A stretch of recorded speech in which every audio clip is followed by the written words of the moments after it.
কোরবানি একা দেওয়া উত্তম নাকি শরীকে দেওয়া উত্তম? কোরবানি অবশ্যই ভাগে না দিয়ে একাকি দেওয়া উত্তম, এতে কোনো সন্দেহ নাই।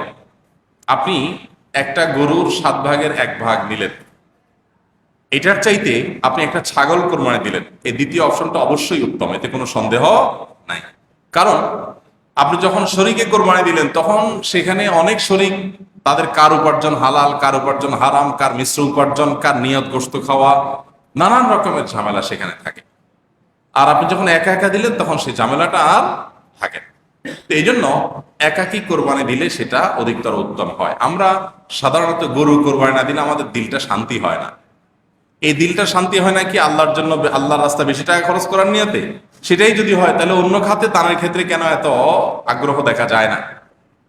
তো এই জন্য আসলে আমাদের নিয়তটাকে পরিশুদ্ধ করা দরকার যে আমরা কেন কোরবানি দিচ্ছি। অতএব কোরবানি আপনি একা একা দিতে পারলে সেটা উত্তম। হ্যাঁ, শরীকে দিলে সেটা জায়েজ আছে, এটা জায়েজ না। আচ্ছা, এরপরে প্রশ্ন হলো, আমার বাবার প্রত্যেক মাসে অনেক ঋণ দিতে হয়, তাই তিনি কোরবানি দিতে চান না। আমার মায়ের কাছে কিছু টাকা আছে, আমার মা কি কোরবানি দিতে পারবেন, বা তার উপরে কি কোরবানি ওয়াজিব হবে? আপনার বাবার যেহেতু ঋণ আছে তিনি অবশ্যই ঋণ পরিশোধ করবেন কোরবানি না দিয়ে। আর আপনার মায়ের যদি টাকা থাকে তিনি কোরবানি দিবেন। বাবা এবং মা সবার অ্যাকাউন্ট আলাদা আলাদা ইসলামী শরীয়ত অনুযায়ী। স্বামী স্ত্রী দুজনের অ্যাকাউন্ট আলাদা আলাদা। অনেক সময় দেখা যায় আমরা এটাকে গুলিয়ে ফেলি, এটা গুলিয়ে ফেলার কোনো সুযোগ নেই। স্বামীর যদি টাকা না থাকে তো বেচারাও কোরবানি দিবে না। স্ত্রীর টাকা আছে, তিনি কোরবানি দিবেন, তখন স্ত্রীর কোরবানির থেকে গোশত খাবে স্বামী।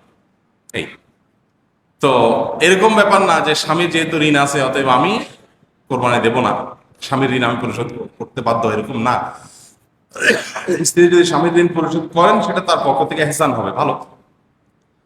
3 জনে একটি গরু কোরবানি দিতে চাই, খরচ 3 জনের সমানভাবে বহন করব, গোশত সমান ভাগে ভাগ হবে, তবে 2 জনে 2 নাম করে এবং 1 জনে 3 নাম করে সম্মতিক্রমে মোট 7 নামে দেওয়া যাবে কিনা জানতে চাই।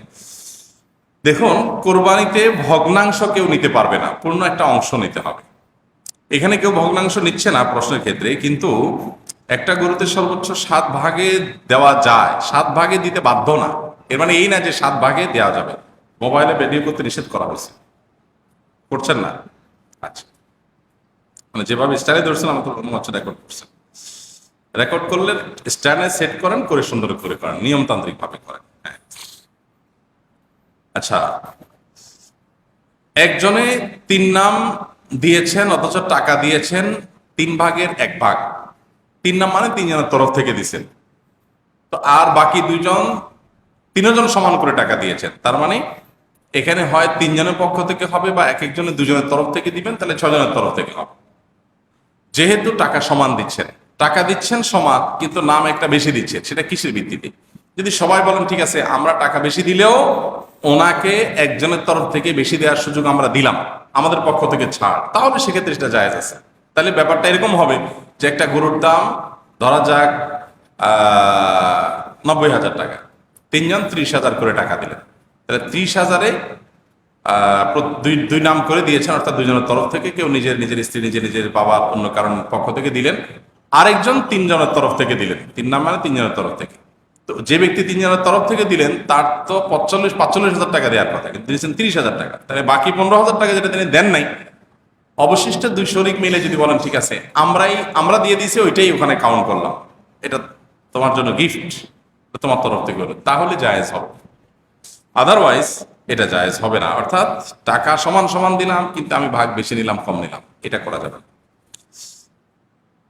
আচ্ছা, এরপরে প্রশ্ন হলো, জিলহজ মাসে কোনো আমল আছে কিনা, যদি থাকে কবে থেকে কিভাবে আদায় করবো দয়া করে জানাবেন। কয়েকদিন পরেই জিলহজের চাঁদ দেখা দিবে ইনশাআল্লাহ। জিলহজের চাঁদ ওঠার পর থেকে নিয়ে জিলহজের প্রথম 10 দিন যে কোনো নেকামল বেশি বেশি করে করতে হবে। নবী করিম সাল্লাল্লাহু আলাইহি ওয়াসাল্লাম বলেছেন, মা মিন আইয়ামিন আল আমালুস সালিহ ফীহিন্না আহাব্বিলাল্লাহ মিন হাদিহিল আইয়াম। জিলহজের প্রথম 10 দিনে নেকামল করলে আল্লাহ তাআলা যত খুশি হন, অন্য কোন সময়ের আমলে আল্লাহ তাআলা এত সন্তুষ্ট হন না। ইবাদত এবং নেকামলের দ্বিতীয় বৃহত্তর মৌসুম হলো জিলহজের প্রথম 10 দিন। ইবাদতের সবচেয়ে বড় মৌসুম হলো রমজান মাস, এরপরে দ্বিতীয় বৃহত্তর মৌসুম হলো জিলহজের প্রথম 10 দিন। এই 10 দিনের নেকামল আল্লাহ তাআলার কাছে সবচাইতে প্রিয়। এজন্য একজন ইমানদার এই 10 দিন, জিলহজের প্রথম 10 দিন বেশি থেকে বেশি নেকামল এবং ভালো কাজ করার চেষ্টা করবেন। বিশেষভাবে কি কি কাজ করবেন? নাম্বার 1, সাধারণভাবে নেকামল গুলো করবেন, যে কোনো নেকামলটা এই 10 দিনে বেশি বেশি করবেন। দ্বিতীয়ত, এই 10 দিনে আল্লাহর জিকির বেশি বেশি করবেন, আল্লাহর স্মরণটা বেশি বেশি করবেন। তাকবীর, তাহলিল, তাহমিদ, আল্লাহু আকবার, আল্লাহু আকবার, লা ইলাহা ইল্লাল্লাহ, আল্লাহু আকবার, আল্লাহু আকবার, আল্লাহুল হামদ বেশি বেশি করে পাঠ করবেন। তৃতীয়ত, এই 10 দিনে যাদের সামর্থ্য আছে তারা কোরবানি করবেন, যারা কোরবানি করবেন তারা নখ চুল ইত্যাদি কাটবেন না এই 10 দিন। চাঁদ ওঠার আগে আগে কাটবেন আর কোরবানির পরে কাটবেন। এই 10 দিনে যাদের হজ করার সামর্থ্য আছে তারা হজ করবেন, যারা কোরবানি করার সামর্থ্য আছে তারা কোরবানি করবেন। এবং আইয়ামে তাশরিকের দিনগুলো জিলহজের 9 থেকে 13 তারিখ পর্যন্ত প্রত্যেক নামাজের পরে তাকবীর নারী পুরুষ সবাই পাঠ করবেন। আর এই 10 দিনের মধ্যে আরাফাত দিনে রোজা রাখবেন, সম্ভব হলে প্রথম 9 দিনে রোজা রাখবেন, সেটাও বিনা হাদিস দ্বারা প্রমাণিত। তো জিলহজের প্রথম দশকের এই দিনগুলোতে নেকামল আমরা অনেকেই করতে যাই না, কিন্তু করা উচিত। আমরা কয়েকজন তালেবে ইলম আমরা জানতে চাচ্ছি কিভাবে ছাত্র জীবন সুন্দরভাবে কাটানো যায়। আপনি কিভাবে ছাত্র জীবন কাটিয়েছেন, পড়াশোনা কোথায় করেছেন, দয়া করে বিস্তারিত বলুন। এগুলো বিভিন্ন সময় আমরা এর আগে বলেছি, আমরা কোথায় পড়াশোনা করেছি ইত্যাদি। ছাত্র জীবনে একজন ছাত্রের প্রধান ব্রত হওয়া উচিত পড়াশোনা করা মনোযোগের সাথে, এবং অন্যান্য সমস্ত বিষয় আসে যেগুলো পড়াশোনা থেকে মনোযোগ নষ্ট করতে পারে সেগুলো থেকে বিরত থাকা উচিত এবং কর্তব্য। তা না হলে ছাত্র জীবনে সফলতা অর্জন করা খুবই কঠিন, খুবই কঠিন। আজকের ছাত্রদের সামনে অনেক বড় চ্যালেঞ্জের বিষয় হলো সোশ্যাল মিডিয়ার এডিকশন থেকে মুক্ত থাকা। এটা অনেক বড় একটা চ্যালেঞ্জের বিষয়। অতএব এটা প্রথম বিষয় যে একজন ভালো ছাত্র হওয়ার জন্য তার মূল ফোকাস হবে একজন মুসলমান হিসাবে ফরজ ইবাদতগুলোর পর পড়াশোনার প্রতি সবচেয়ে ফোকাস হবে। সেই সাথে ছাত্র জীবনে খারাপ কোনো বন্ধুর পালায় পড়া থেকে বাঁচার চেষ্টা করতে হবে আপ্রাণভাবে। যদি খারাপ কোনো বন্ধুর পালায় পড়ে যায় তাহলে ভালো ছাত্র খারাপ হয়ে যেতে সময় লাগে না। সঙ্গদোষে মানুষ নষ্ট হয়ে যায় খুব দ্রুততার সাথে। সেজন্য যথাসম্ভব আমরা ছাত্র জীবনে ভালো সঙ্গী, নেককার, মুত্তাকি, পরহেজগার বন্ধুদেরকে সাথে নিয়ে চলার চেষ্টা করব ইনশাআল্লাহ তাআলা। এরপর প্রশ্ন হলো, এক সন্তানকে অনেক টাকা ব্যয় করে পড়ালেখা করিয়েছি কিংবা বিবাহ দিয়েছি আরেকজনকে, অথচ অন্যদেরকে সেরকম টাকা পয়সা খরচ করে পড়াশোনা করানো হয়নি, বিবাহ দেওয়া হয়নি, তাহলে কি আমি বেইনসাফি করেছি? অনেক বাবা মার এই প্রশ্ন থাকে যে আমি এক সন্তান পড়াশোনা করেছে, তার মেধা আছে, সে পড়াশোনার প্রতি আগ্রহী, এই জন্য তাকে অনেক টাকা পয়সা খরচ করে আমি ডাক্তার ইঞ্জিনিয়ার বানিয়েছি। আরেকজন সে হয়তো মেধাবী না কিংবা পড়াশোনার প্রতি আগ্রহী না, যার কারণে তাকে আমি হয়তো পড়াশোনা করাতে পারি নাই, তার পিছনে খরচ করা হয়নি। আবার একজন দেখা গেল যে বিবাহের উপযুক্ত হয়েছে, তাকে বিবাহ দিয়েছি, টাকা পয়সা খরচ করেছি। আরেকজন হয়তো বিয়ের উপযুক্ত হয়নি, তাকে বিয়ে দেওয়া হয়নি, বা যেভাবে হোক বিয়ে দেওয়া হয়নি। তো এতে একজনের জন্য খরচ করা হলো, আরেকজনের জন্য খরচ করা হলো না, এটা বেইনসাফি হলো কিনা? উত্তর হলো, এটা যদি ঠকানোর জন্য পরিকল্পনা করে করা হয় তাহলে বেইনসাফি হবে এবং সেটা জায়েজ হবে না। অনেক বাবা আছেন এরকম, যে দেখা গেল যে এক সন্তানকে কিছু সুবিধা পাইয়ে দিল, অন্য সন্তানকে সে সুবিধাটা পাইয়ে দিল না। এক সন্তানকে কিছু জমি জমা দিল, উদ্দেশ্য আরেকজনকে ঠকানো, একজনকে তার ভালো লাগে সেজন্য।